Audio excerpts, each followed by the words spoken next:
அடுத்தபடியாக தற்பொழுதைய செய்தி நம்ம பார்த்துட்டு இருக்கோம். பெரம்பலூர் பக்கத்தில் சென்னை திருச்சி தேசிய நெடுஞ்சாலையில் நிகழ்ந்த விபத்தில் பிரபல சின்னத்திரை நடிகை தேவி பிரியா அதிர்ஷ்டவசமாக உயிர் தப்பியிருக்காங்க. என்ன நடந்தது இந்த விபத்தில் அப்படிங்கிறத நம்ம விரிவாக பார்க்கலாம். சின்னத்திரை நடிகையான தேவி பிரியா சென்னையிலிருந்து தேனிக்கு போயிருந்திருக்காங்க.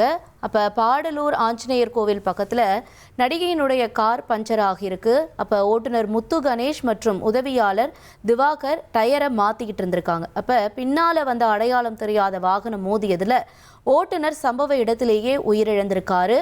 உதவியாளர் படுகாயமடைஞ்சு சிகிச்சையும் பெற்றுட்டு வராரு. அதிர்ஷ்டவசமாக நடிகை தேவி பிரியா காயமில்லாமல் உயிர் தப்பியிருக்காங்க. இந்த விபத்து தொடர்பாக தற்பொழுது பாடலூர் போலீசார் வழக்கு பதிவு செய்து விசாரணையும் நடத்திட்டு வராங்க. 1,26,00,000 மனங்களை வென்ற தந்தி டிவி யூடியூப் சேனல். தவிர்க்க முடியாத தம்ப்நெயில்ஸ், கலக்கலான கான்டென்ட்ஸ். நீங்களும் இந்த குடும்பத்தில் இணைய இப்பவே சப்ஸ்கிரைப் பண்ணுங்க. அசுரபலம் கொண்ட எங்கள் டிஜிட்டல் கரங்களில் உங்கள் விளம்பரங்களை சேர்க்க வாட்ஸ்அப் பண்ணுங்க. 8939888838. Email advtthanditv@dttv.in.